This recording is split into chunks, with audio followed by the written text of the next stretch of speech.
He's an old head. Youngins are really starting to get on my damn nerves. He's a purveyor of nonsense. He's a Georgia High School coaching job influencer. His favorite Bible verse is, Jesus wept. He's the man of constant sorrow, Chris Lamb. Yeah.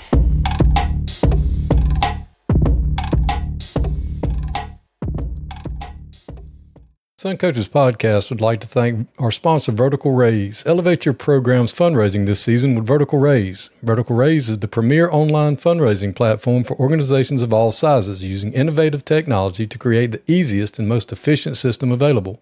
Raise more money in less time with your local fundraising coach, who works with you every step of the way to customize the ideal fundraiser for your program. To find out more, reach out to Justin Kilpatrick at justink@verticalraise.com. or follow at Vertical Raise, capital G, capital A, on X.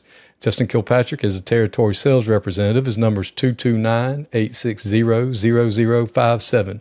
Again, you can reach him at justink@verticalraise.com. Justin is good people. I've met him at a golf tournament this summer, and he's done a lot of good work for a lot of programs over the state. Reach out and see what he can do for your program. Welcome to Sun Coaches Podcast, and today I am delighted to be joined by the head coach at Apalachee High School, Coach Mike Hancock. Coach, thanks for being with us. Yes, sir. I appreciate you having me on, Doctor. Coach, I know we're in the midst of summer. You told me y'all got a nice day up there today in Northeast Georgia, and it's good to get summer going. But start off by just telling everybody, where you grew up and where you played ball and that kind of, just give us your background story. Yes, sir. I grew up in Athens, Georgia. I went to Athens Christian High School from kindergarten all the way to 12th grade. When I got done there, I went to the University of Georgia as a student, majored in health and PE. And once I finished up there, I got my first teaching and coaching job at Loganville High School. Who was the head coach then? Back then, I was fortunate. Being from the Athens area, I didn't realize how close Loganville is to Athens, but I got hired by Tommy Stringer, and I don't know if you know Tommy, but I know a lot of people out there did. Coach Stringer was, he's one of the all-time greats, and I was fortunate enough to get my start under Coach Stringer. Well, that's awesome. Young buck, yeah. I just had Brad Smith on the other day, and I get your story getting chewed out by Coach Stringer when I put Brad in the game, so we'll have to make sure you circle back around to that. He and I laugh about that all the time. I coached Brad from 6th grade all the way to 12th grade. We were together. Well, go ahead and tell it. This was, I'm trying to remember if this was my first. I kind of climbed the ladder. You know how guys these days, they get hired out of college, they become varsity coaches. But for me, when I started at Loganville, I was the middle school defensive coordinator my first year. But I went to Sunday meetings, and just kind of told Coach Stringer, hey, I'm willing to work doing whatever you needed me to do. Then that next year, he hired me to be the head 9th grade coach, and I did that for 3 or 4 years. And once he felt like I was ready, I got promoted to help with the defensive ends. And that's where, got to know Brad, and obviously Brad's dad, B.J. Smith, was a longtime coach at Loganville. But we were playing Buford. I think Brad was a sophomore. I had Brad, and I had another kid that were sophomore defensive ends that were probably a little bit better in my mind than maybe the older kids. So I put Brad in. He's had a good preseason. He's been working hard. I put Brad in, and he gets, something happens that Coach Stringer didn't like. I don't remember if he got blown off the ball or whatnot. And he comes, Coach Stringer never cussed. He didn't cuss. He didn't, but he he was one of those when he talked to you, you respected him and you knew that, okay. And he was, who put Brad Smith in the game? I looked at him. I said, Coach, I did. He says, well, from now on, I'm making all your defensive subs. My response was, yes, sir. So from that point on, Coach Stringer made my defensive subs. And if he needed to put Brad in, Brad got put in, that year on defense, put other those. But yeah, I got my subbing rights revoked because of Brad, but we always laugh about that. But I love Brad to death. Like like he's one of my own. And lo and behold, he goes and plays at Shorter, and now he's the head coach at Allatoona. Yeah. That's pretty cool. I can still picture him as a sixth grader. I want to say Brad might have been in sixth grade when I first started teaching and coaching. And then obviously coached with BJ all those years and whatnot. But that was one of the things as a young guy. Jeff Seegers, who's now that. Jeff and I grew up together in Athens. And Jeff was the one that let me know that they had a PE job open at Loganville Middle. And I coached baseball with Jeff for a while and helped, kind of, I didn't have a whole lot to do with it just because those guys have had a whole lot of success. But, I was there for the first state runner-up team coaching baseball and then got out of it. But just guys like Jeff, getting to work with him, working with Coach Stringer. Kevin Reach was the offense coordinator who's now the head coach at Monroe. Kevin was a big influence on me. And then a guy that he's passed away now, a guy named Mike Chanko was Tommy's DC. And I learned so much football and how to be a coach and how to be a man and those things from Mike Chanko. And I still things that I go back to today, even when I was a DC and as a head coach, things that I learned from Coach Chanko and Coach Stringer. And then another man that I think a guy named Mike Holdren was another one of those just football guys that I learned a lot from on that staff. But just tons of men that groomed me and helped make me, become a coach, just learning how to be a man. And those guys that were on that first Loganville staff with Coach Stringer for me they've been a big influence on my career. And God bless me and put a young guy that didn't know much and on a staff like that to where I could just learn so much. I mean, being around Coach Stringer and Coach Seegers, that's two legends right there. Yeah. I mean, that's pretty impressive.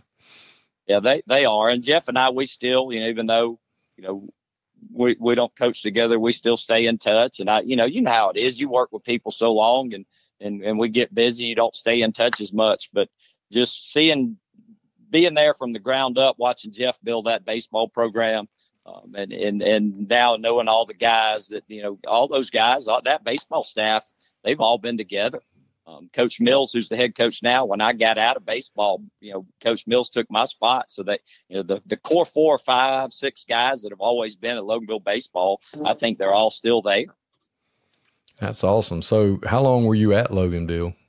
I was at Loganville for, let me think, when Coach Stringer retired was my last year. So 7 or 8 years.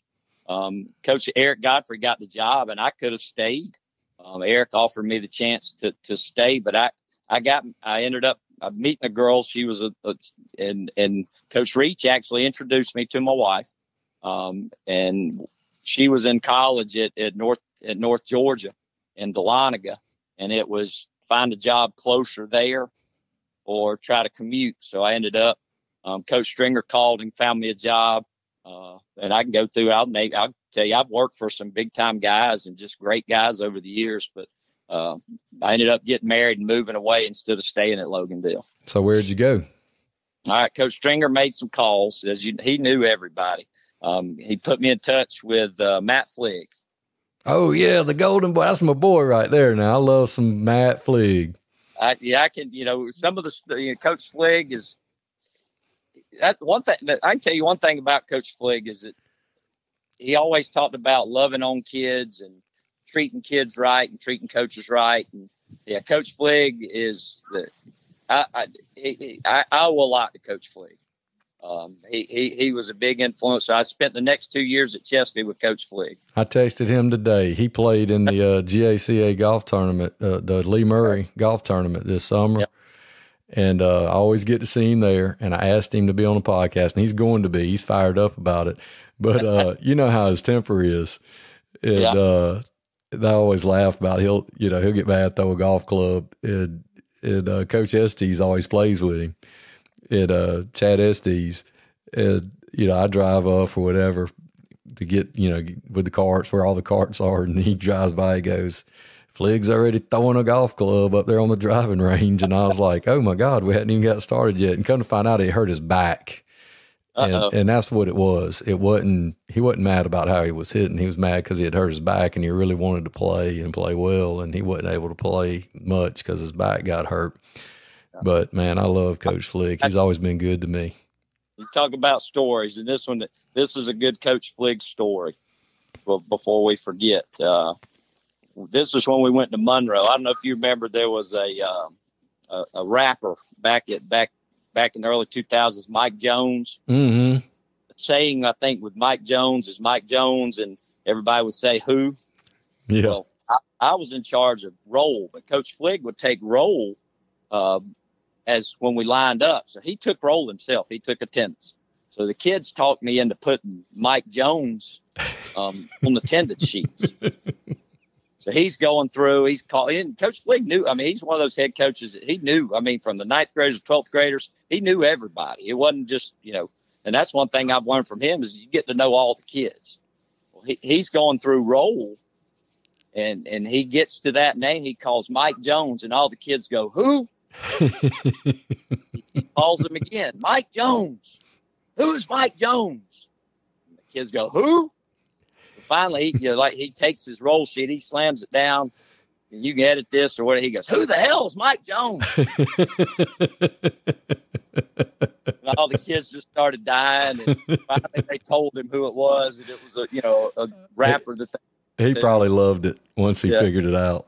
He did, and just things like that, just working for Matt. And I tell you what, that I don't know that Coach gets enough credit for building programs. And you look at Matt's track record wherever he was, he always left it a winner. And absolutely, he did. He was a worker, and I remember one year when I was with Matt for all those years, we used to go to Tusculum College for camp, and he and I were. He always drove a Ford Ranger for years, and the guys always warned me about Coach's driving, but I didn't know. So we're riding in the mountain roads. He's in a Ford Ranger with a 5-speed. Got his cell phone in one hand. This was before the hands-free. Cell phone in one hand, dip cup in the other, trying to change gears, stop, circle out. I'm like, whew. I forget who it was. They were like, "You survived." I said, "Yes, God allowed me to get here safely today."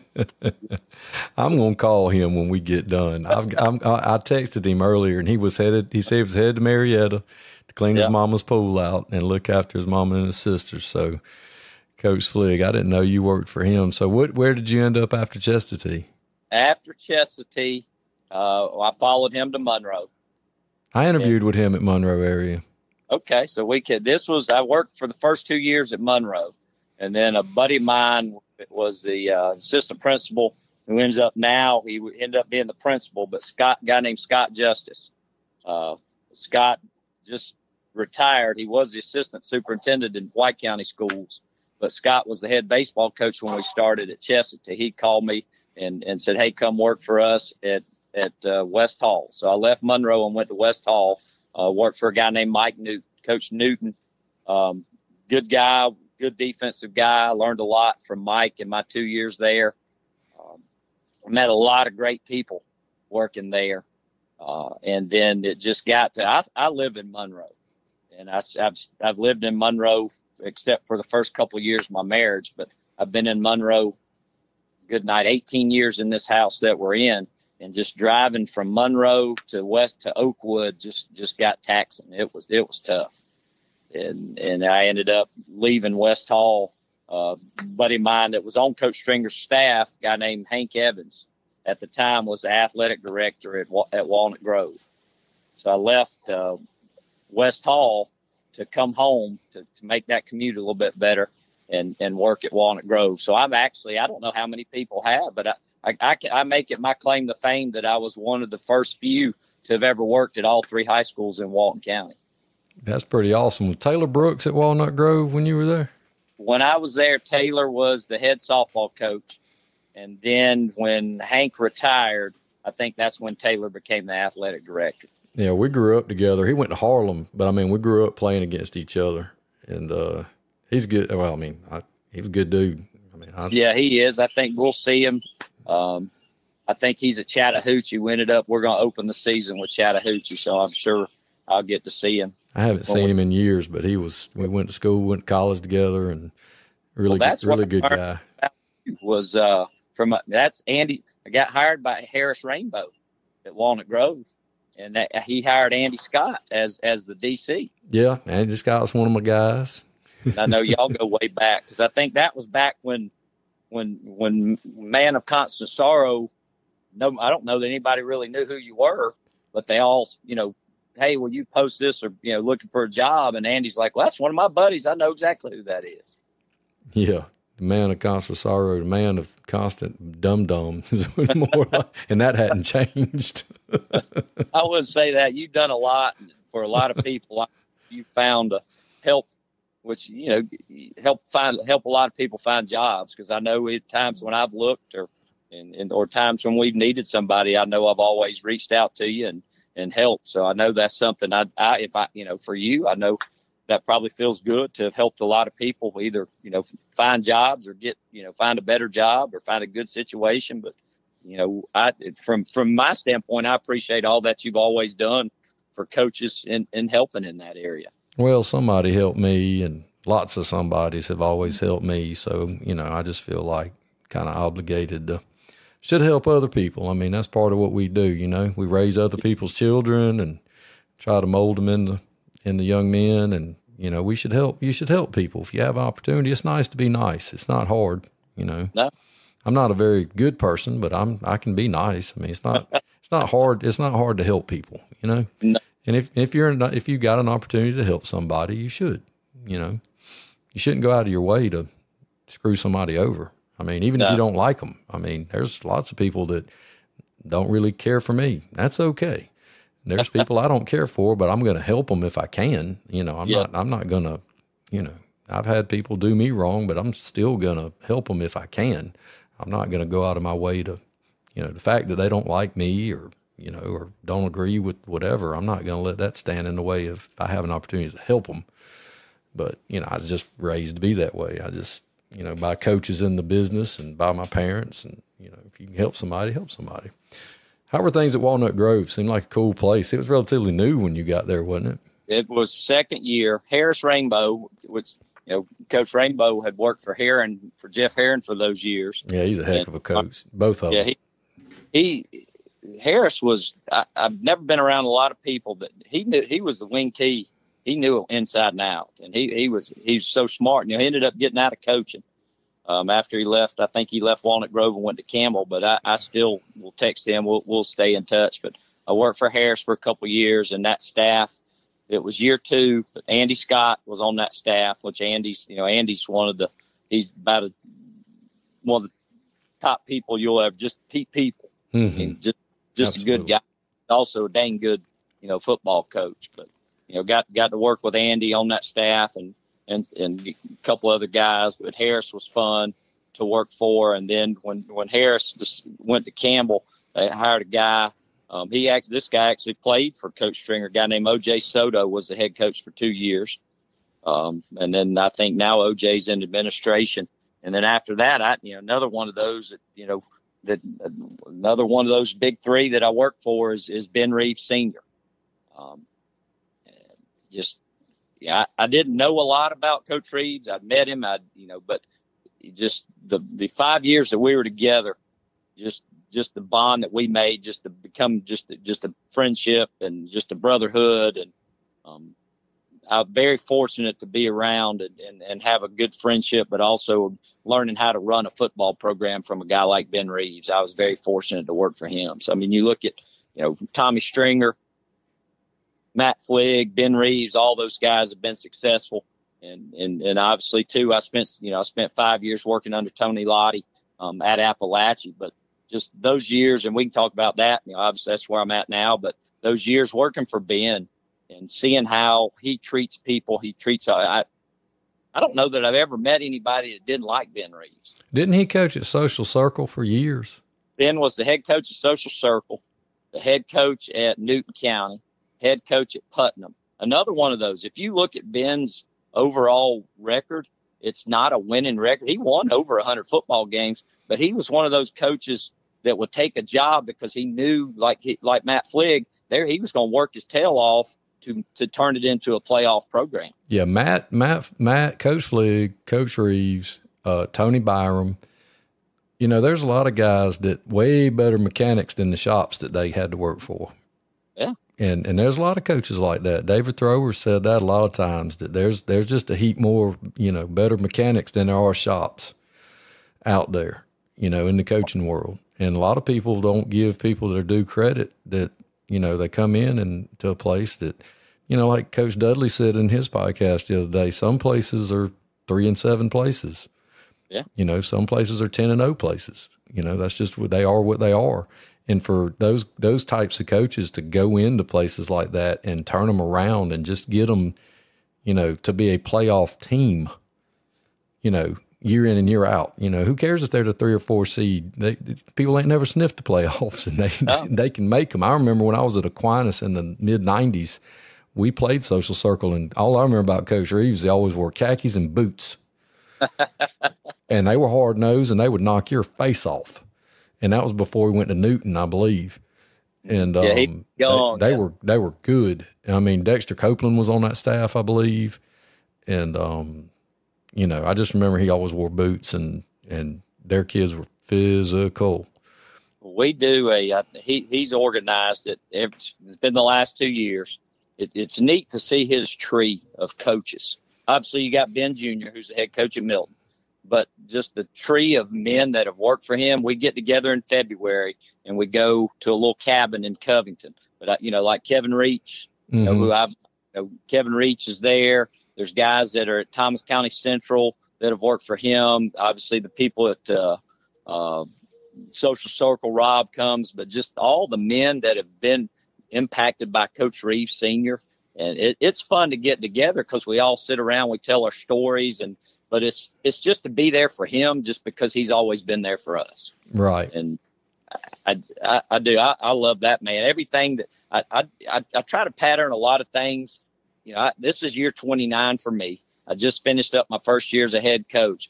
And I go back and I try to look at things, you know, from Coach Stringer to Coach Fligg to Coach Reeves to, you know, to Coach Lottie, and then even guys that maybe I worked for that maybe I didn't see, G Hall maybe, but there's still things I can learn from them.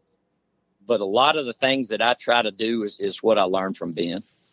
And it's some of the things now that like the contact period and all that stuff. Now there were some things that, you know, we tilted the scale a little bit sometimes with him, but he knew we were going to get everything we could out of those kids and we were going to make them tougher. So you left there and went to Apalachee. Yeah, I left there when Coach Reeves retired. I didn't get the job. So another one, I didn't know Tony at all. Ended up interviewing with him. Another one, you know, just one of those guys that you work for. You've been in this business. You become family with people that you work for, and I'm fortunate enough to not only, you know, work with Tony, but also develop, you know, a brotherhood, a good friendship with, you know, when my dad did pass away a couple of weeks ago, it was, you know, Tony and several of the guys that were on staff with us at Apalachee. Those guys came to the funeral home, you know, to see me and you know, and wish. And that's, I remember talking to Tony that night, you know, when he came to the funeral home, is, you know, that's what we're there for. That's what coaching is for. That's what the brotherhood is for, is to be there when you're going through tough times. And I know Tony's, you know, dealing with the health issues that he went through a couple of years, and good to see him, you know, doing as well as he is now. But, you know, we're there for each other. And that's one thing, if, you know, Chris, these young coaches need to understand is coaches are going to go through hard times. They're going to go through health issues. They're going to go through tough seasons. But the one thing I can tell these young guys is you need to be there for each other. You need to be there for the head coach. You need to be there for the assistant coach. You need to be there for your players. You got to pull together and you got to be there for each other. And, you know, I haven't worked with Andy Scott. We haven't worked together in 15 years, but if Andy called and needed me, and the same thing, if I called, you know, we're going to be there for each other. And that's just to me what coaching is. This is about you, but I'm going to share this story because it's the same thing. And I agree 1,000%. Stacy Bell, who's about to retire from being the headmaster at Tift area now, but he retired from public schools. He was my mentor. Yes, sir. When I started at Worth County, I will cut everybody's head off outside of my wife, my parents, and my child for him. My first son was born without kidneys, and he only lived a day, and we didn't know until he was born. Stacy Bell got in his car in Sylvester, Georgia, and drove to Temple, Georgia. When he got out of the car, he grabbed me. He looked at me and said, "I just had to put eyes on you." Yeah. I'll never forget it. And then he stayed there for about an hour and he left. Because that's what we're about. You're right. And some of these younger guys, I don't think we want to cave each other's skull in on Friday nights. But like you said, if you call me and you need me to be there, I'll be there. And that's what the brotherhood's about. Yeah. What it's supposed to be about. I'm not going to undercut you. I'm not going to sell you out. I'm not going to take your players. I'm not going to do all that other stuff. I'm not going to, make you look like a dum-dum to make me look better. That's just not what it's supposed to be about. I think that gets lost a lot. And I think, too, is just we're together all the time. That's what I try to tell our guys. And I'm like you, which is weird. Now I'm the oldest guy on staff. But I don't look at myself. This is year 29 for me, which I look in the mirror and I'm gray and fat. But I understand that. But I try to tell our guys that we need to always be there for each other.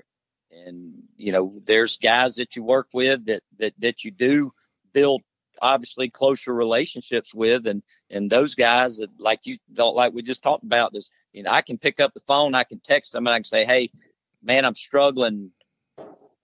Can we just talk for a minute?" And that's one thing. Andy Scott's one of those guys that I can talk to. And Coach Fligg, I don't know if you know anything. Coach Fligg is the master of the 9,000 word text. Yes, I got one today. He wants to make sure he's checking on you. Yes. He wants to make sure that you're doing okay. And same thing, Coach Reeves for years carried a flip phone, but we'll call, check in every now and then just to check on each other. But that's what we do. And that's the only way I've known working with somebody like Tommy Stringer and being around him and the friendship that I have with Kevin Reach and those guys like that I learned from, and just knowing that, hey, people matter. And, that's where God blessed me, is he put me with the right people at a very young age. And I learned that, like you talked about, when you're young, and I hope that I do that I can be like, we were able to hire a kid that played for us. He played at Walnut Grove, just finished up playing at Brevard. He started with us this year. He's going to be teaching with us. But I hope that those kids like that we can say, okay, you guys, take the torch. Y'all go make this a great profession. Right, because they've got to do it because we're on the way out. Yes. I've got a 10-year-old, so I don't know. I would love to say that I could retire in 2, but I doubt it. I mean, I'm going to work till whenever, and but I got a 10-year-old daughter. I got a 16-year-old son, a 13-year-old son, and a 10-year-old daughter.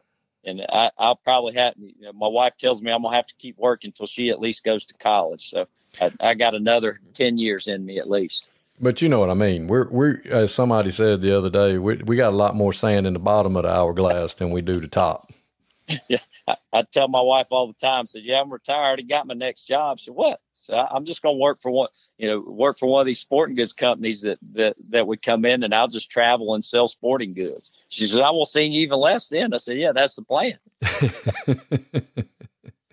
Sounds like my parents. My dad retired from a paper mill. Now he works as a valet parking guy that asks you if you want to ride in a golf cart at the hospital. I'm like, "Daddy." And he goes, "Well, your mama don't want me around the house. I had to get out and go do something." Well, that's like I think coaches are. That that when coaches retire, and that's one thing I've learned, and seeing guys that are obviously that mentored me, they've retired, but they're doing something else. Because we're wired from coaching, and you're wired knowing that, okay, I've got to work and work and work. And it's hard for, I think, coaches to relax. Well, that's what you talked about Coach Fligg driving in the mountains, 5-speed with his hands full. I mean, I just could visualize it because he's wide open all the time. I mean, that's probably why he's in such good shape to be an older guy, you know? I mean, because he has no stop. No. I mean, he still works out. He was talking about going to, you know, not yoga, but like he goes to flexibility training and this training. And I lifted the other day and I'm looking at him going, you're making me tired just listening to you. Well, that's the other thing too, is so these guys understand. You talk about, you know, Coach Stringer, Coach Fligg, Coach Reeves, is all those guys, they knew how to take care of their bodies too. Right. And, you know, Coach Reeves was, you know, he would lift with our classes, and he just always continued to take care of himself. And you know, that's one thing is some of these, and I got to do a better job of taking care of myself. But being around those guys that are just nonstop workers, they take care of themselves too, and they got to take care of themselves. But they also knew how to have fun, and that's one thing that I've learned. And you know, we go on these staff retreats, and that's what I told our guys. You know, we've set ours up, but it's mainly just to sit around and have fun. Well, let's talk about after year one of being a head coach.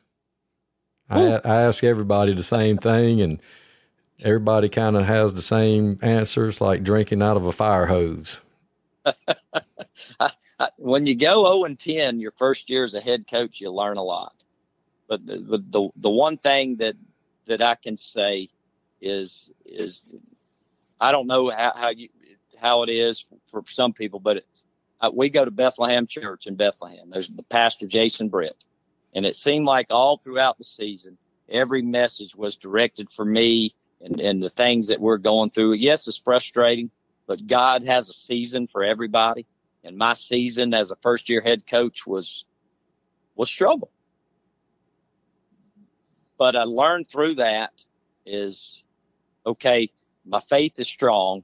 I'm not giving up. I continue to pour in to love on the kids. And I'm grateful, you know, for the opportunity, you know, to have another opportunity to lead the Apalachee football program. We've got our athletic director, Ralph Neely's very supportive. Our principal, Jessica Rayberg, she loves football. So I'm very fortunate to have them to support me. But just learning a lot about myself spiritually, where I was at, learning through the struggle. I learned a lot, just dove into a lot of Job and struggles instead of questioning, okay, God, why are we doing this? It was more, okay, God, what are you trying to teach me?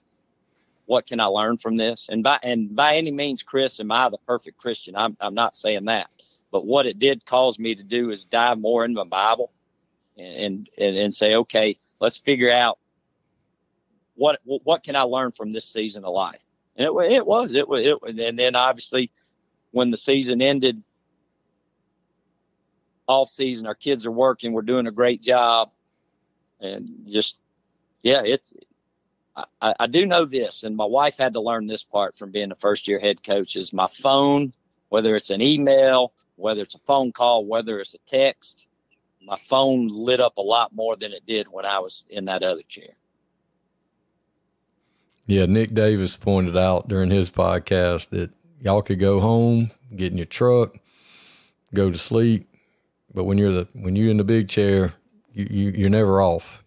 No, and that's one thing that being under Coach Lottie is Tony always talked about that he always laughed. Hey, y'all can have my chair. Anybody can sit in this chair, but you also got to take the phone home, and you got to take these phone calls at night. And it's right. And what I try to do is, even with my wife and kids, is you do got to put the phone down sometimes. And that's one thing I've learned in talking to other coaches is you got to put the phone down, and you got to spend time with your wife. You got to spend time with your kids, and it can't just be.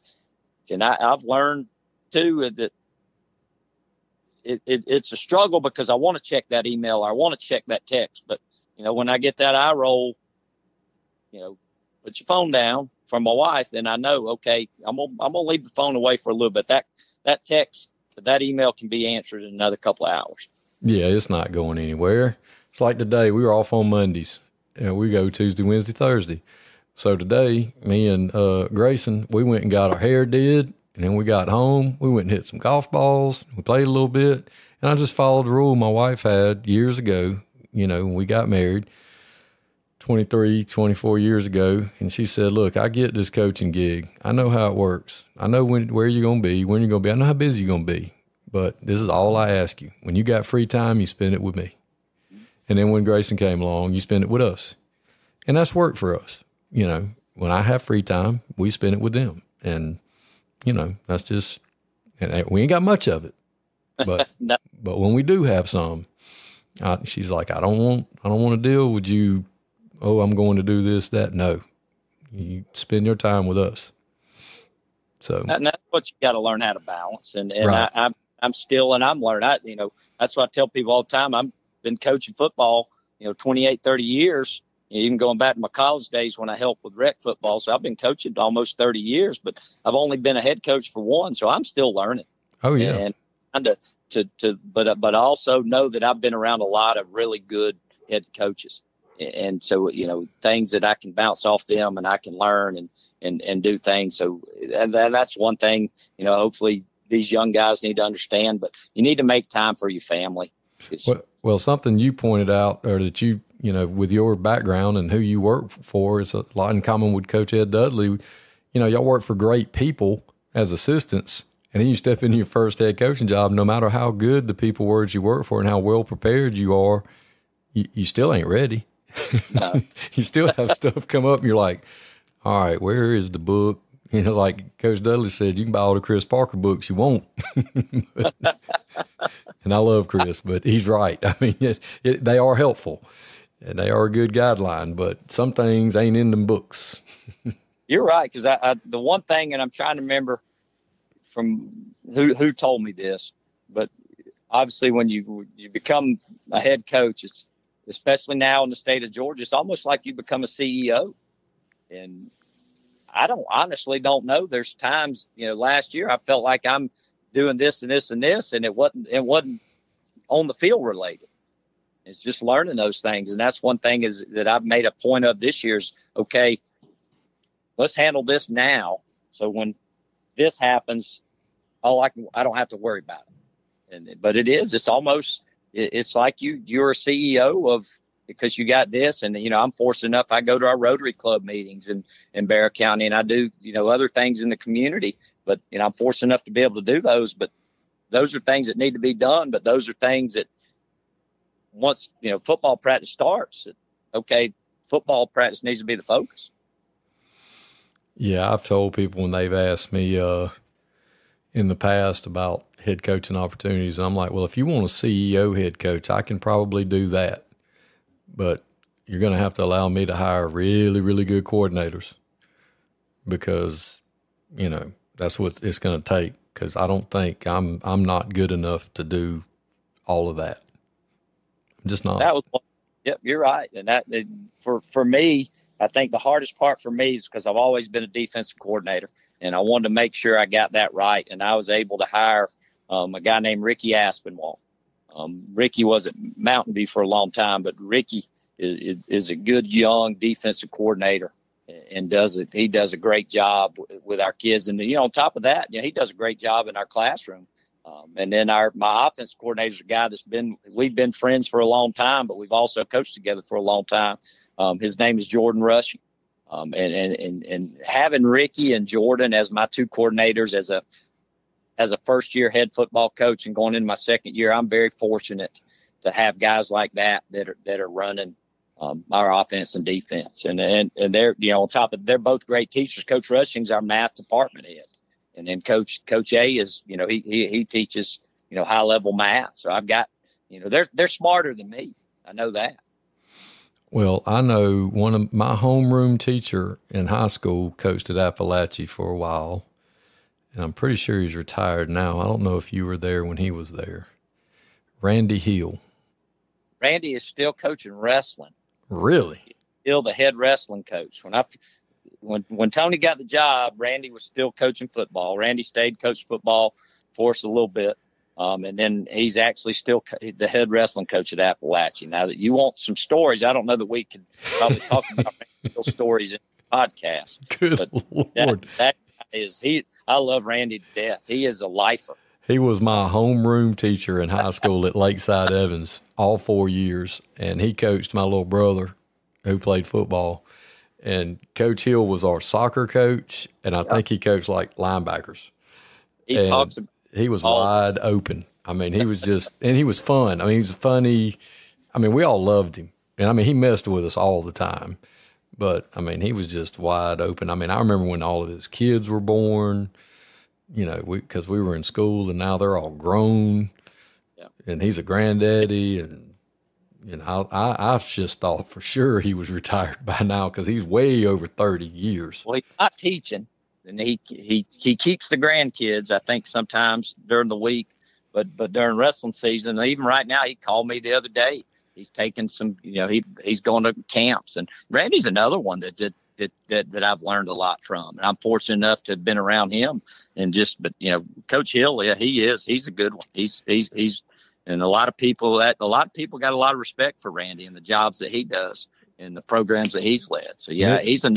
Miss Coach Hill was a good coach too. Martha was good. She got after it too. And she'd snatch you up in a heartbeat too. She didn't play the radio. We couldn't figure out how, I guess I guess that's why he cut up with us so much, because she'd try to make him behave, because that was a tall task within itself. But, you know, looking back now as an adult, he was a lot of fun. I mean, he's probably one of the ones that influenced me into wanting to, you know, be a coach and everything, and the relationship aspect of it with your players and your kids, that you could have fun but still hammer them and get stuff out of them. Man, that's awesome. I didn't realize he was still in it. Yeah, I'll have to tell him. I'll let him know once we get done that you and I went on your podcast. He probably has no idea what a podcast is, though. So. No, probably not. But he's one of my favorite people ever. And he loved my little brother. My little brother wrestled for him and played football. My little brother, Brad, because my little brothers were twins. And my little brother was an undersized offensive linebacker guy. But he was just mean. And I didn't play football. I was a baseball guy. So that's just, I was like one of the first people to specialize. And I shouldn't have. I mean, I was too much of a wuss to play. And I mean, that's just facts. But my little brother, he loved him, and he played, and he wasn't bad. But man, I love Coach Hill. Loved him. Yeah, sure. Yeah, he's a good. You know, just a good man. He's one of those too that, you know, he can teach a lot of young people a lot about, you know, this coaching profession, and you know, he's one of those. So how are things? How did y'all do spring this year? We did spring. We scrimmaged with West Hall. We had a quarterback that started for us for 3 years. So we're having a good little quarterback battle this spring. And this summer. So we had a good spring. Went over to West Hall, had a good scrimmage with Coach Montgomery and his staff. And, you know, now we're getting ready. We're going to actually, we're going to host a padded camp here at the end of June, and then we'll go to a Decula padded camp in July. So we've got a busy summer, and we're going to UGA next week, which is our kids enjoy it because they don't get to Athens much, even though we're 30 minutes from Athens, but our kids don't get to Athens much. So we like to expose them to a little bit, but we'll get out and we'll get busy and we'll go to work. What, did reclassification do anything to you guys, or did you stay about where you were? We stayed about where we were. We went down to 5A. It's basically the same where we used to be. You know, when we were in 6, we stayed with Habersham. We stayed with Jackson. And then when we dropped back down, Jackson dropped down back into that old region that we used to be, you know, Winder. Who all's in that? I'm drawing a blank with Winder, Clark Central. It's just that old 8-4A, 8-5A, 8-6A, all those. The Athens teams. area region. Yeah. So it's all that same. And that's one thing too, is Cedar Shoals. I think Cedar's numbers, so they're under us. Oh, they're below. Okay. Farthest one, but you know, guys like Benji and Corey, Benji at Hab and Corey at Jackson County, those are guys too that I've known them a long time, and guys that I respect that, I can, reach out to those guys and they help me out too. So like, even though, like you said, we want to beat each other on a Friday night, but those are guys that just good guys that in this coaching profession that are in it and they want to see you succeed. So, those two guys, I rely on them for things too. That's awesome, Coach. I've enjoyed talking with you and appreciate you coming on. And I know the first year, record-wise, wasn't it what you wanted at all, but you've been around great programs and you've had success as an assistant, and it's just a matter of time before you get it right how you want it. Got a lot of work to do in the summer, plenty of time to do it. Weather stays like it's supposed to. I know you guys are going to get it done. Well, I appreciate that, Chris. Yeah, we've got a good, but yeah, we got good kids, and that's what makes, a lot of people talk about is that day job. And my day job is I don't go to work. I don't. I go and do what I love to do and be around some great kids every day and some great coaches. So I enjoy what I do every day. Well, Coach, I sure do appreciate you. If there's ever anything in the world I can do for you, let me know. Yes, sir, and thank you for all you do, Chris, and I appreciate you having me on. But like we talked about all the things that you do for the coaching profession, not just me, but a lot of us appreciate it. Thanks, Coach. Yes, sir.